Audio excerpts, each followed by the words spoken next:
Arrest చేస్తారా అనేటువంటి ఒక పెద్ద అంటే ఈరోజు ఈడీకి సంబంధించినటువంటి విచారణ ఉంది కాబట్టి అరెస్ట్ చేస్తారా అనేటువంటి ఒక బలమైనటువంటి వాదన వినిపిస్తుంది. దాని గురించి చూసే ప్రయత్నిద్దాం. నేడు ఈడీ ముందుకు మాజీ మంత్రి కేటీఆర్ ఫార్ములా ఈ కార్ రేస్ కేసులో విచారణ జోక్యానికి సుప్రీం నిరాకరణతో పార్టీలో గుబులు. న్యాయవాదులతో వస్తారన్నట్లుగా కేటీఆర్ సమాచారం ఇవ్వలేదన్న ఈడీ అంటే చూస్తా ఉన్నాం. సో ఇక ఏసీబీ దగ్గర కేటీఆర్ చేసినటువంటి డ్రామా ఏదైతే ఉందో ఈడీ దగ్గర వేస్తా అంటే తోకలు కత్తిరిస్తారు వాళ్ళు వాస్తవంగా.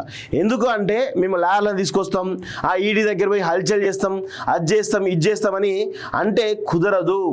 ఈడీ చెప్పినట్లు చేయాల్సిందే.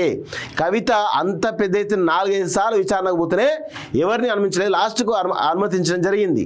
ఇక వీళ్ళు అక్కడ ఈడీకి సంబంధించినటువంటి విషయం ఈడీ కోర్టులలో సుప్రీంకోర్టులో అక్కడ ఇక్కడ అన్ని రకాలుగా మళ్ళీ పిటిషన్లు కూడా వేయడానికి రెడీ అవుతారు.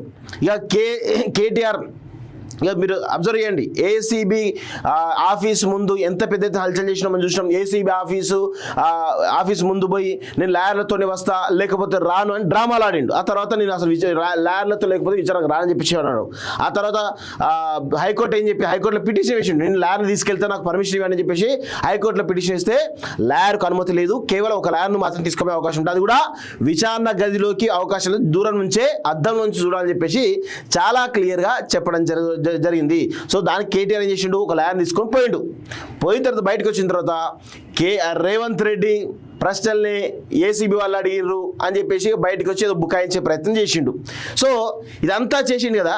సో అదే యొక్క విషయాలు ఈరోజు ఈడీ ఆఫీసు లోపల పోయేటప్పుడు న్యాయవాదులతో పోతా అని చెప్పేసి అంటాడా అని బయటకు మరి పోకుండా ఉంటాడా, లేదంటే ఒకవేళ విచారణకు వెళ్ళినప్పటికీ కూడా బయటకు వచ్చిన తర్వాత ఇది ప్రధానమంత్రి స్క్రిప్టే అనేటువంటి దమ్ము ధైర్యం ఉందా అని అడుగుతా ఉన్నాను. అడగాడు, అంత సినిమా లేదు. ఈడీ ముందు ఇక కేటీఆర్ ఏసీబీ దగ్గర చేసినటువంటి హల్చలు ఈడీ దగ్గర చేయడు అనేది నా యొక్క అభిప్రాయం. సో ఖచ్చితంగా దానిలో ఎటువంటి అవకాశం లేదు. అది గతంలో కవిత చాలా పెద్ద స్థాయిలో ఈడీ దగ్గర పోయి డైరెక్ట్గా ఆమె పలు విమర్శలు కూడా మోడీ మీద చేసింది. కానీ కవితకున్నంత ధైర్యం కేటీఆర్కు ఉండదు, కవితకున్నంత చతురత కేటీఆర్కు ఉండదు. కేటీఆర్ మీరు బయటికి రాండి, సైలెంట్గా పోతాడు, సైలెంట్గా వస్తుంది తప్ప ఏది కూడా మాట్లాడే విషయంలో గుర్తుపెట్టుకోవాలి.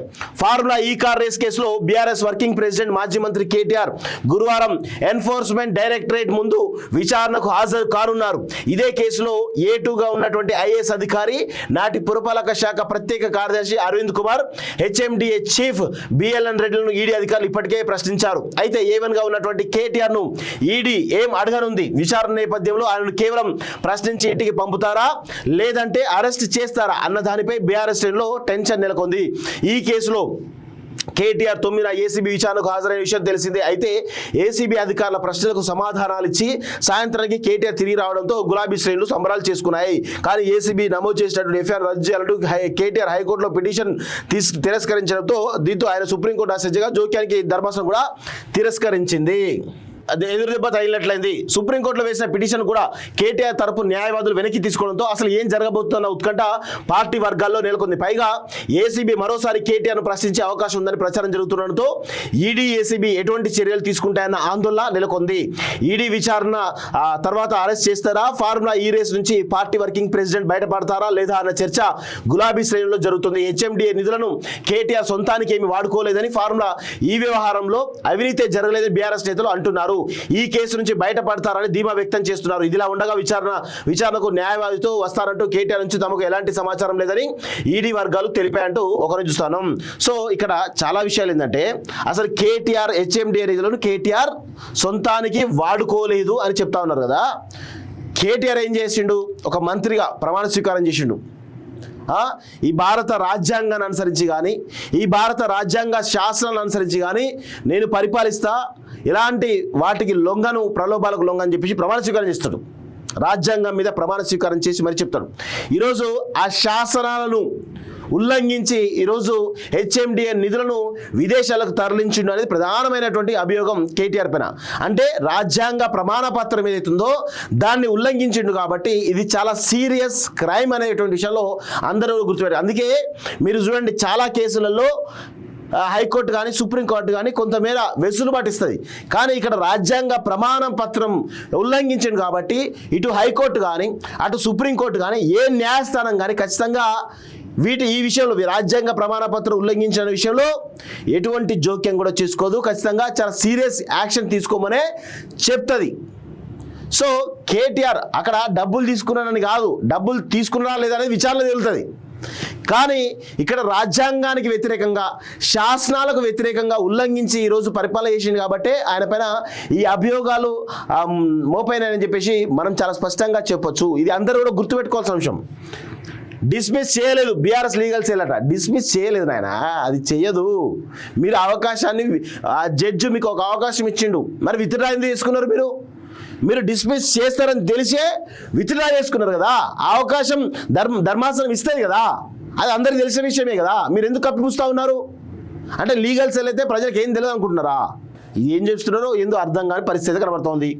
కేసుపై ఈడీకి ఇప్పటికే అవగాహన, పూర్తిస్థాయిలో ఏసీబీ ఎంక్వైరీలో కూడా కేటీఆర్ ఏం చెప్పిండు అనేది చాలా స్పష్టంగా ఈడీ కూడా ఏసీబీ అధికారులకు ఫోన్ చేసి తెలుసుకునే అవకాశం వెసులుబాటు ఉంటుంది. సో ఇప్పుడు ఆ క్వశ్చన్ కాకుండా ఇంకా వేరే క్వశ్చన్ అడిగేటువంటి అవకాశం అయితే ఉంటుంది. ఫార్ములా ఈ కార్ రేస్ సంబంధించి ఏసీబీ అధికారులు గత నెలలో ఎఫ్ఐఆర్ నమోదు చేసిన తర్వాత ఈ ఎఫ్ఐఆర్ ఆధారంగా ఈడీ అధికారులు ఎన్ఫోర్స్మెంట్ కేసు ఇన్ఫర్మేషన్ రిపోర్ట్ నమోదు చేశారు.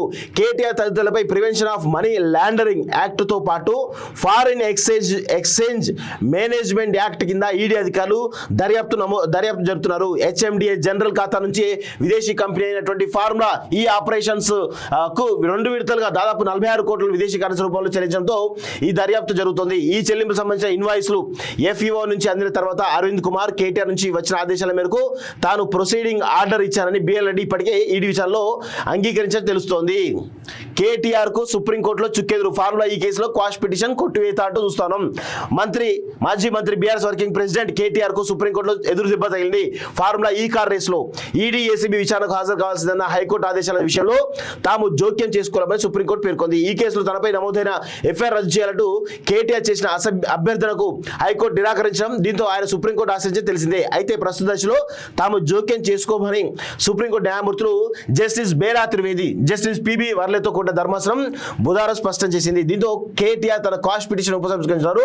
అంతకుముందు కేటీఆర్ తరపు న్యాయవాదులు వాదనలు వినిపిస్తూ ఈ కేసులో అవినీతి నిరోధక చట్టం లోని సెక్షన్ 13(1)A వర్తించదని, కేటీఆర్ ₹1 అయినా తీసుకున్నారా అంటూ ఎవరు ఆరోపించలేదని అన్నారు.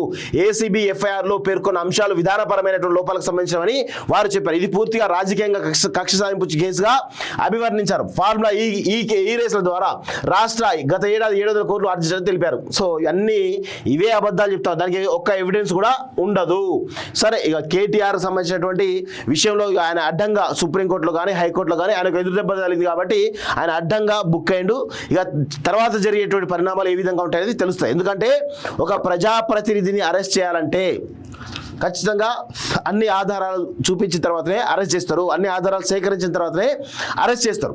ఇక్కడ కవితను అరెస్ట్ చేయడానికి దాదాపు 2.5 సంవత్సరాల టైం పట్టింది. ఢిల్లీ లిక్కర్ స్కామ్లో ఆమె పేరు ప్రస్తావనకు వచ్చిన తర్వాత ఆమె విచారణకు ఆమె ఇంటికి సిబిఐ వాళ్ళు లేకపోతే ఈడీ దగ్గరికి ఆమె వెళ్ళిన తర్వాత దాదాపు 2.5 సంవత్సరాల టైం పట్టింది. ఆ తర్వాతనే ఆమెను అరెస్ట్ చేసినటువంటి విషయాన్ని గుర్తుపెట్టుకోవాలి. ఇప్పుడు కేటీఆర్ను కూడా అరెస్ట్ చేస్తారా అంటే ఆధారాలు కనుక పూర్తి స్థాయిలో ఆధారంగా సేకరించినట్లయితే ఈ విషయంలో కేటీఆర్ను అరెస్ట్ చేసేటువంటి అవకాశం ఉంటుంది. అప్పటిదాకా అరెస్ట్ చేయకపోవచ్చు అనేది నా యొక్క అభిప్రాయం.